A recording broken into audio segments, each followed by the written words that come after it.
Well, here we are. It is Thursday, the 2nd of October. And today I'm going to preview an auction that's coming up on the 28th at the Akiba Gallery down in Florida. And it's a really interesting auction. And if you've looked at a lot of auctions over the years, when you see collections coming up for sale, there's often a flavor to them. You get a sense of the aesthetic of the collector. And in this case, it's a collector who's also a dealer. And I think my personal, I don't know the man terribly well. I've done a little bit of business with him over the years. His name is Mark Walberg, and he's not the actor. He's not the entertainer. It's a different spelling.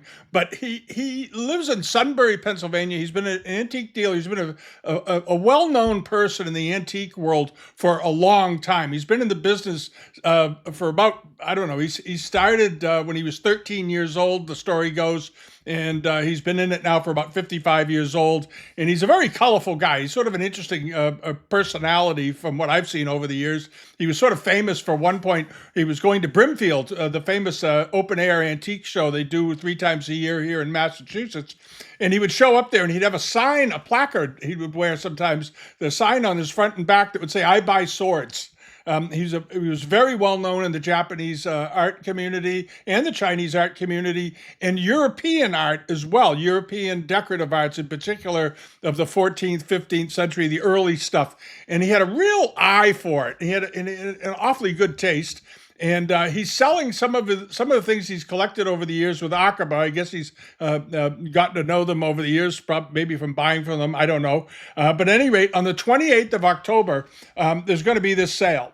And I want to go through some of the lots because there's some very interesting lots in this auction, some exceptionally beautiful pieces.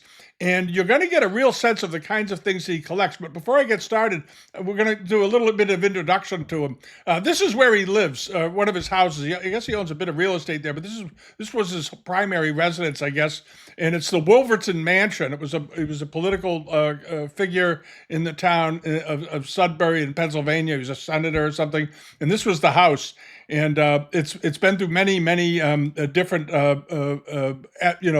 evolutions. This was the original one, apparently in 1883, that was built I guess it was built in the 18th century, and I guess it's been added on to and so forth. This is how it looked at one point, probably in the 1920s or 30s. And this is the interior. And when you go look at the inside of the house and you look at the objects he collects, that he lives with and so forth, you'll get a real sense of what his tastes are. An extremely beautiful house, spectacular woodwork. And that's Mark sitting in the chair, the fellow with the big fluffy beard and so forth, in with some of his objects. You notice beautiful stained glass windows and all kinds of wonderful woodwork. Apparently he's a big fan of carved wood. And here he is sitting at the table with some of the things that he'll be selling. And there's a very strong aesthetic here. And one of them is for very high quality, always high quality, always. And highly refined and unusual, interesting pieces. And he tends to buy, from what I've seen, he bought some things from me a number of years ago, some bronzes. He has a very particular, extremely particular eye. And these are the kinds of things that he loves, these big panels and so forth. And this sale is part one. Apparently they're going to do, I spoke with the folks at Akiba yesterday, and apparently they're planning on doing maybe another sale in another couple of months or so forth of more things. He has a lot of objects that he's accumulated over the years as a dealer.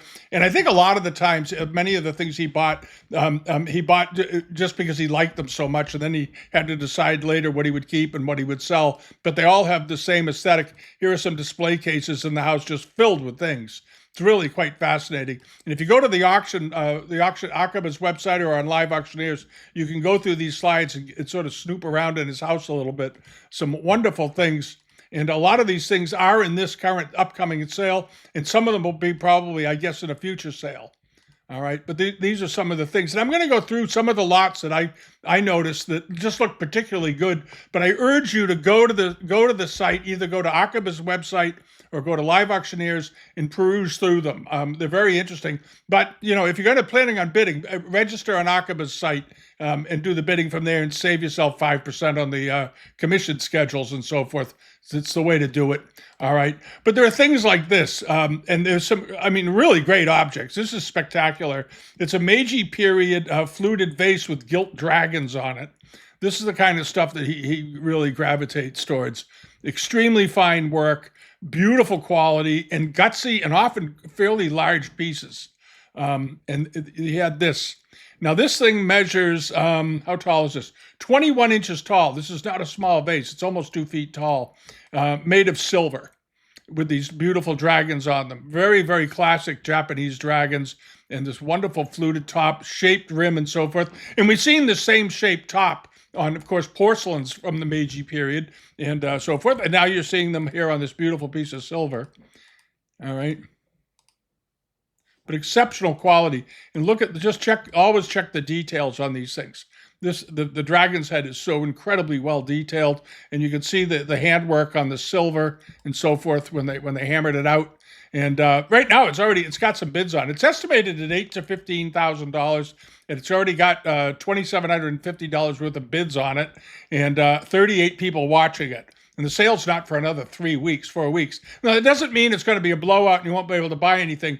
But it indicates is that the stuff is very, very fine quality. And there are a number of lots in here. We're going to go through some of the Japanese and Chinese things, but there are a lot of very good, if you like European decorative arts, really fine European decorative arts, rare caskets, iron desk trunks, safe boxes, and things like that. You want to go through it. There's also some very good jewelry in here.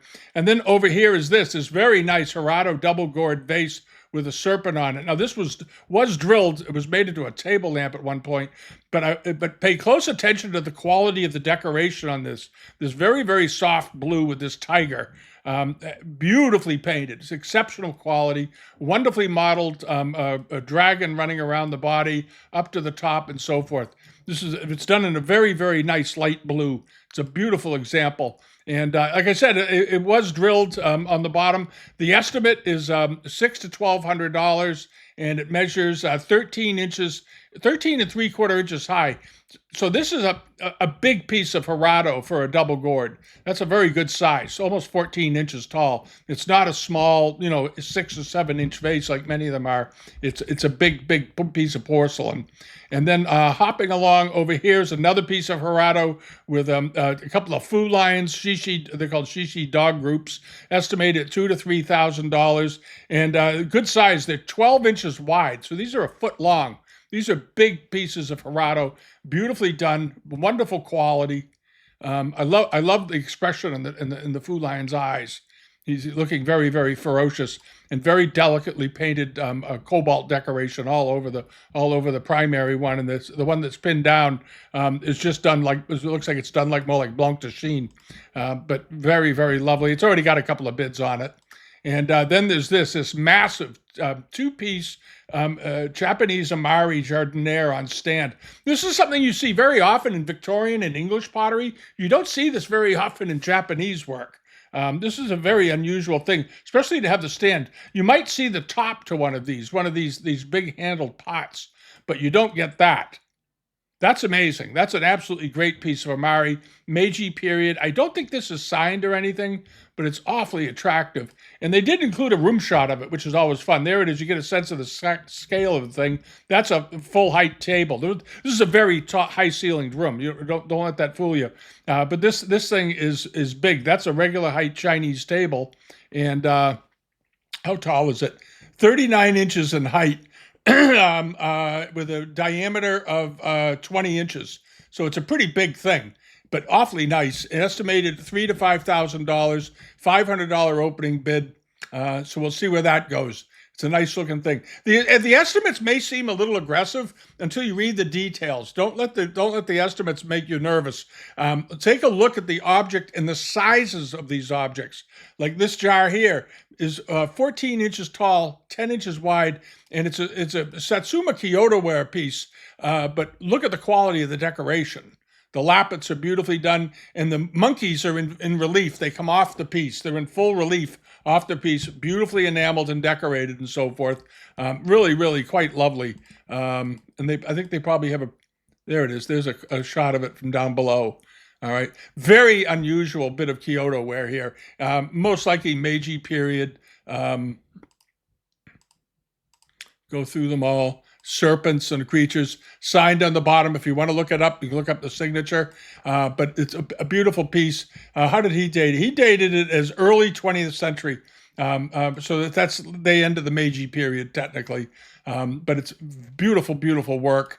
And then over here to this, a beautiful large pair of Japanese vases, flowers, underglazed blue. They measure, how big are these? They're 22 inches tall, so they're about 2 feet tall, estimated at $1,500 to $2,500. But again, big and very fine quality. The decorations on these two jars vases are really, really exceptional, and they're in beautiful condition. You notice that the gilding around this giant chrysanthemum is still all fully intact. You don't see any, I don't think there's any damage or repair to them, but the surface is nice and fresh. It's in basically pristine condition. It's a wonderful looking pot. $1,500, $2,500 for the pair. All right, and interior decorators will absolutely love that. And then you have this Tang Dynasty Earth Spirit figure. This looks absolutely legitimate. And normally I don't talk too much about Tang pottery, but if Mark has it and he says it's Tang, it's Tang. All right, he has a very good reputation in the trade for authenticating and being accurate in his descriptions and so forth. And he is, you may not know him. I'll put it this way, you don't know him, but you've probably seen things that he's owned, that he has sold, either through major dealers or through the big auction houses. He's a very well-known figure in the trade. And there's this wonderful spirit figure. I like this a lot. And it's pretty good size. It isn't 3 or 4 inches tall. It measures 13 and a half inches in height. So it's over a foot tall, but beautifully done. It's got a reasonable estimate of $500 to $1,500, $200 opening bid. It's already got a bid on it. It'll do just fine. And then there's this absolutely knocked me out. And I think this is a great thing. Kangxi period Femi-Vare porcelain biscuit figure of an immortal riding a horse. And this is also, let's see, this is 5 3/4 inches tall porcelain. He dates it to around 1700, but the quality of the work and the way the polka dot horse, I absolutely love. I think it's just great. And it's an unusual type. This is an unusual type of porcelain. Done with a horse like this and with a rider and so forth. You don't see them very often, and it looks absolutely great. And the estimate on it is very reasonable, $500 to $800 with a $200 opening bid. There's nothing to complain about that. It's a good piece of Chinese porcelain. And then this is very unusual. This is a Kangxi period tray. A rectangular tray, and it's fairly good size. This is a pretty good size tray, but it's a very unusual type of tray. There's a picture of it on the mantle of his house right there in the middle. All right, so it's not like a little opium tray or something like this. This is a big service tray, but notice how it's got this sort of implied gadrooned edge with the underglazed blue running around the outside, and the base flares out like this for stability.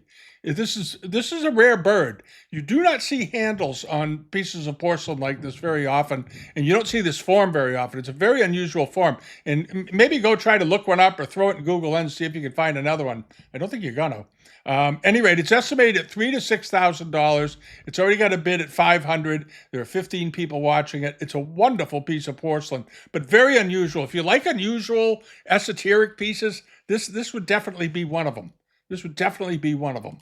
And then there's another Kangxi piece. This is a beaker with its lid, which is nice because often these beakers turn up in the market and they no longer have their lids or they've been glued back together badly and that sort of thing.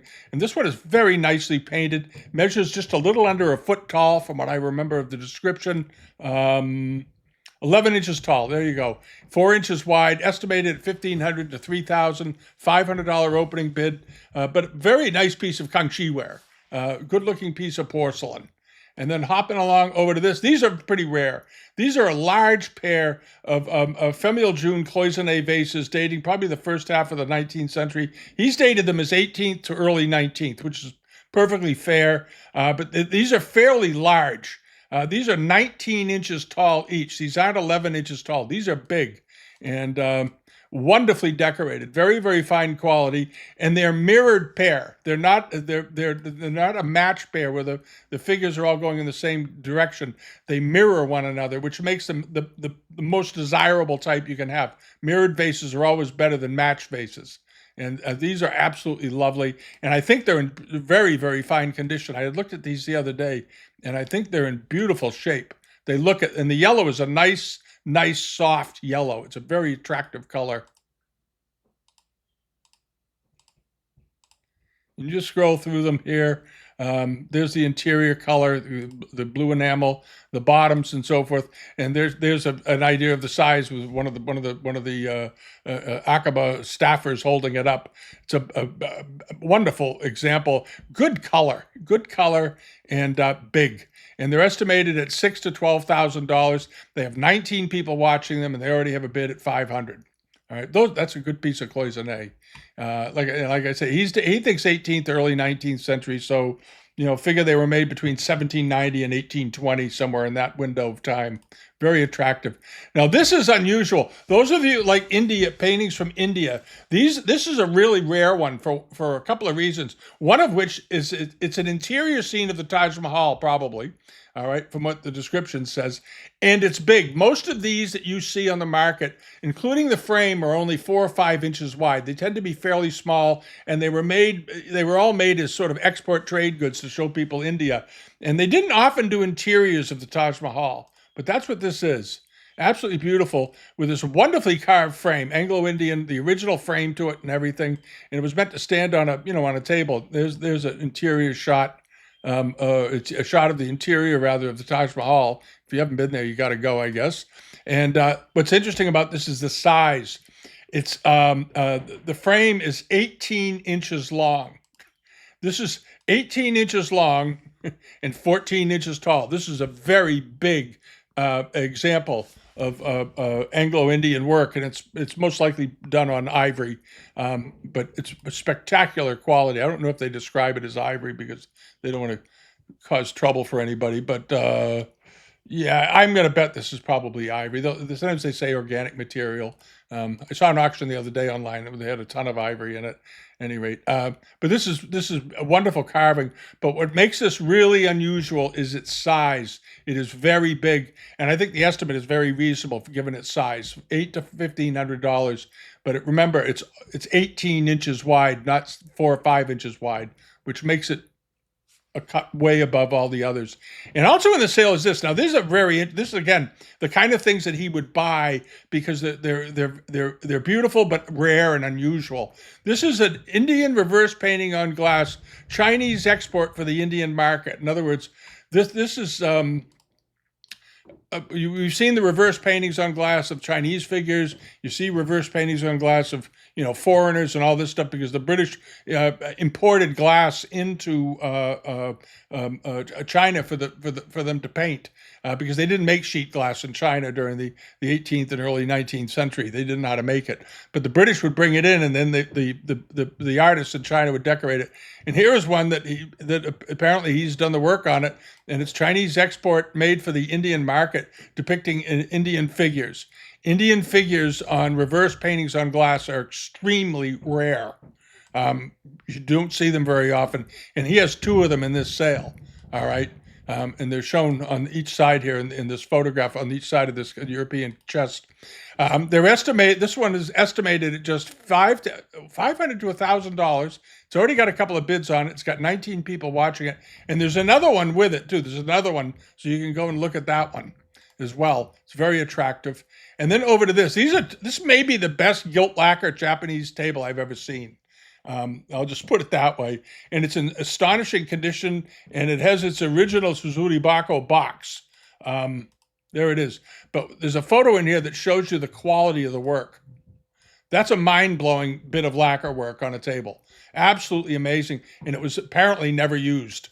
Because it's in beautiful condition. Sometimes when they use these lacquer tables, they'd put a cloth down because they didn't want to damage the surface. And then you have this spectacular box with it, the accompanying box.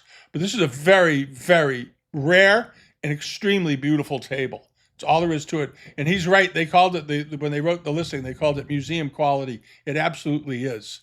It absolutely is. It's one of the, I think it's the best one I've ever seen. And it measures, let's see, the box is 10 by 10 by 2, and the table is 13 by 23 in length. Okay, so this is a pretty good sized table. 23 inches long. All right. Nice looking thing. And how wide is it? 13 inches wide. So it's 23 long, 13 deep, I guess is how you would technically do it. Estimated at $20,000 to $35,000. It's got a bid. It's got 22 people watching it. And this deserves that estimate. This absolutely deserves that estimate. It's extremely fine, Meiji period, but absolute top of the pile. And this was made for somebody very important. This wasn't made for just the average well-to-do Japanese family. This was made for a person of power. Because the workmanship is so exceptional. And then this, the sake jug, possibly Kutani. It looks like Kutani. They misspelled Kutani, I noticed. It's Kutaini, but at any rate, if you're watching down there, Akiba, correct that. At any rate, this is a wonderful piece of Amari. Beautifully. I don't know if it's Kutani. It could be because of the way the red is done. It could be Kutani. It's hard to identify this. I see what their problem is, because the top of this looks more like Kutani than it does Amari, but some of the side colors look like Amari from the Rita area. So but boy, this is a tough call. This does look like Kutani groundwork, though. I have to say that, but very, very attractive. There's the top of it, and there's the bottom of it, flat, unglazed paste. Any rate, estimated at $500 to $1,000, $100 opening bid. It's already got a bid, and it's got 15 bidders watching it. And then these very large Amari bottles. Now, these bottles turn up in the market fairly often, and they call them stick vases sometimes. And they typically are between, 7 or 8 inches tall and maybe 13 inches tall. Not these. These are over 20 inches tall. And there's a photograph of a young woman, I think it's the same person, holding it. I want you to see this, get an idea how big these are. That's a big piece of porcelain, and it's a pair. It's an absolute pair. They're in beautiful condition. They're Meiji period, estimated at $3,000 to $5,000, and they're 30 inches tall. Not only over 20, they're 30 inches tall. So they're 2.5 feet tall, basically. These are quite large for these, and it's a pair, and they're intact, which is almost a miracle. And then there's this. This is my favorite painting in the sale. It's just because it's my own taste. This wonderful Joseon period work of a standing Buddha, probably for Taoist Buddhism, but wonderful colors, simple background, but beautifully detailed face, and wonderfully painted robes in greens and blues and reds. And then you have these areas of silk coiling around the feet and so forth, wonderfully matted. Now, from a glance, this looks like it's a painting that maybe is 12 inches wide and 20 inches tall, something like that. This is a big picture. This picture is 69 inches tall and 49 inches wide, so it's a 5.5 foot tall painting. This is a very big painting.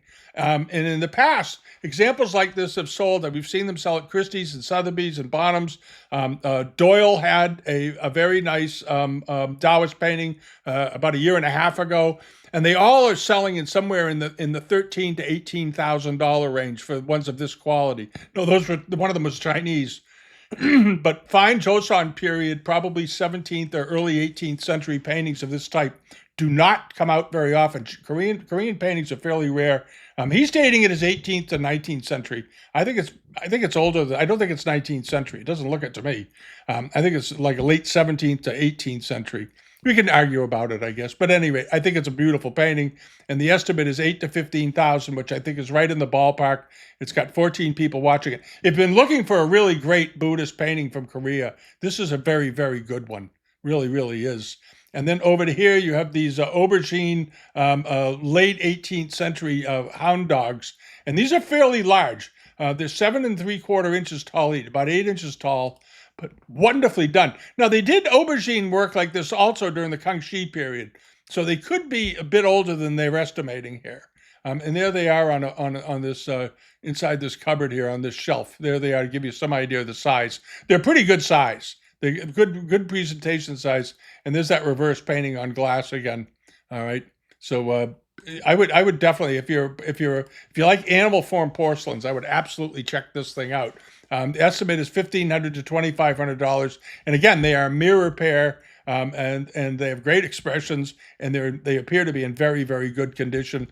They've got 20 odd people already watching them, and it's got a couple of bids already. These should do quite well. These are very, very good, but you don't see them very often. My point, but at the beginning was a lot of the stuff you're going to see here are very atypical. They're of a type that are known, but either they're very large or they're very, very in particularly well done, or it's the materials are things you've seen before, but the form is rare. And in this case, the glaze was known, but the form is a rare form done with dogs like this. It's very unusual. And then you have this Tibetan gilt bronze multi-arm creature. Here it is. And what's interesting about this is it's very big. He dates it to the 19th century. Could be late 18th, but it's on copper. It's beautifully painted and very, very finely detailed. And here it is in a room in his house. There it is. As you can see, this is a big piece of Tibetan copperwork. Now he's got it on top of a stand. This giant stand down here is also in the sale. So if you buy this, you buy the big figure, you can also buy the base that he was displaying it on, because it looks like a very good way to get it up there, to give it some height. It looks awfully good. And it's estimated at, well, the estimate's a little wild. The estimate is $15,000 to $45,000. That's a big range. It's got a couple of bids. It's got 31 people watching it, though. Don't be surprised if this does very, very, very well, because it's unusually big. You see them in museums this size.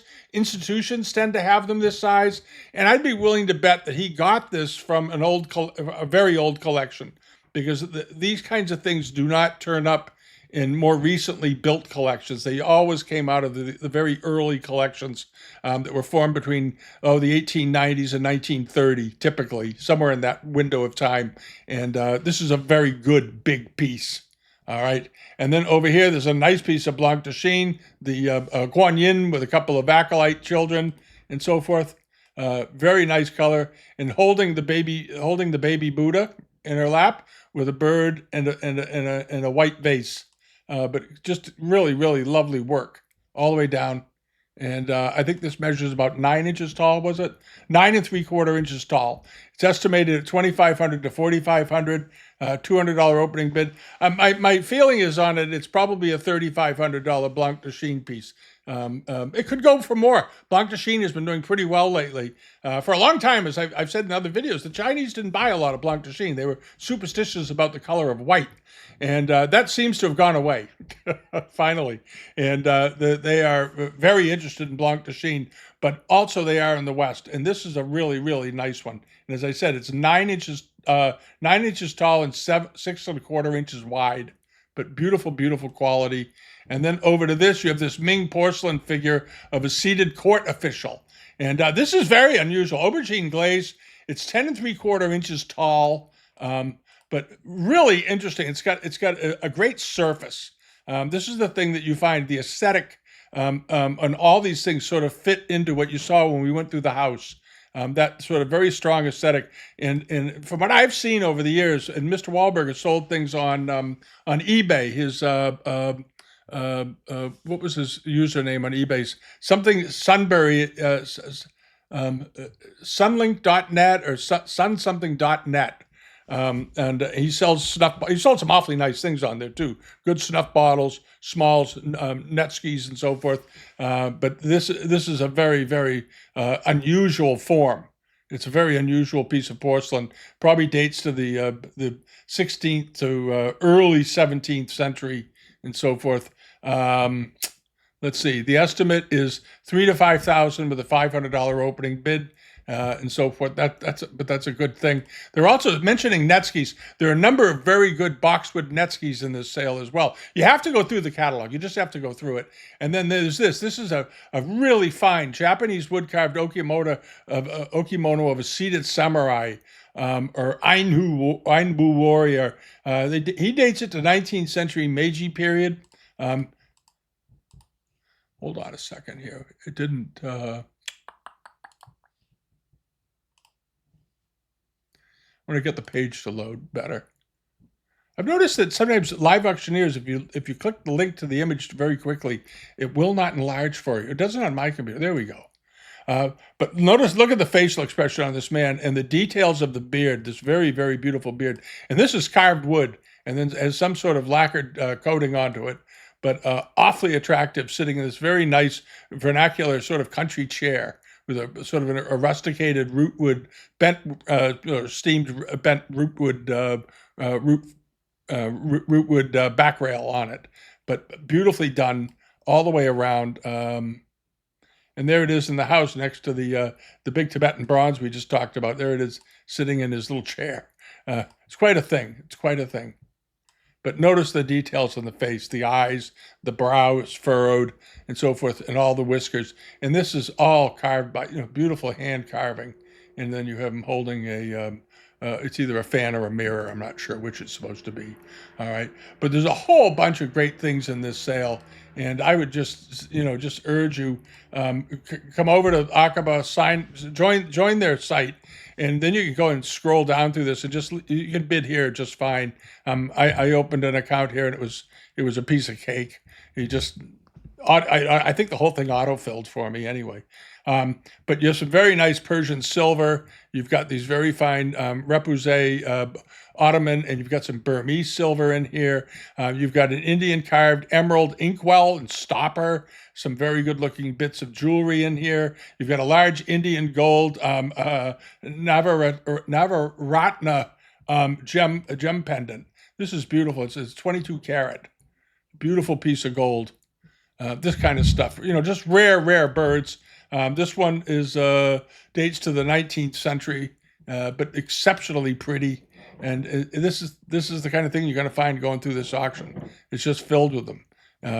Caskets, a lot of early Spanish colonial silver, which is very interesting stuff. Carved figures, Japanese carved wood okimono of sumo wrestlers, a beautiful pink tourmaline pendant, Chinese carved, some jadeite, Buddhas, cloisonne, blanc de chine, more Kangxi dishes, a couple of vases, European paintings or reliquary paintings, and so forth.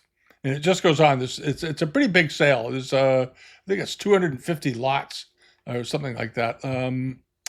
250 on the nose.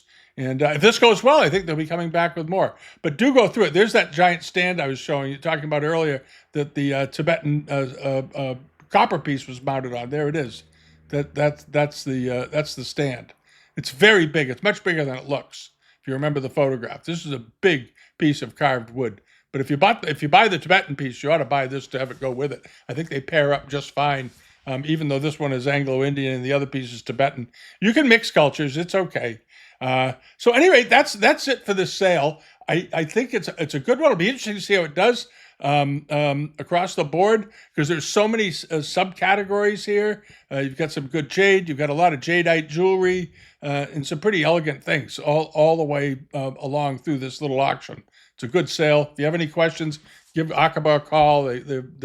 I spoke to Alex down there the other day, and he's looking forward to hearing from people. They'll do condition reports for you, whatever you need to make it work.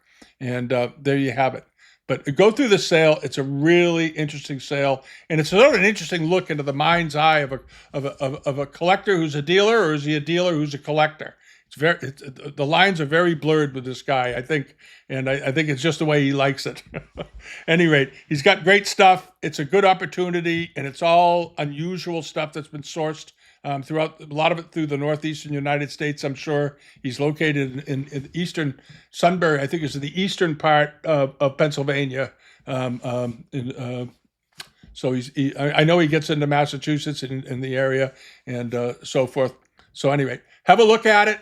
Check it out. The sale's on the 28th of October, so you got plenty of time. But don't put it off. Don't put it off until the last minute. Auction houses like to answer all their questions and to give you as much information as they can. And it's always a situation where people get a hold of them in a panic state a day and a half before the auction, wanting 10 condition reports. And you're shooting yourself in the foot if you do that. Ask early questions you have and get them out of the way, and then you can make your decision. All right. So there we are. All right. Have a great week. I'll be back tomorrow with the regular weekly video, but I wanted to share this with everybody. I think it's a very, very interesting sale. Lots of good things in there. Lots of good things. All right. Bye-bye.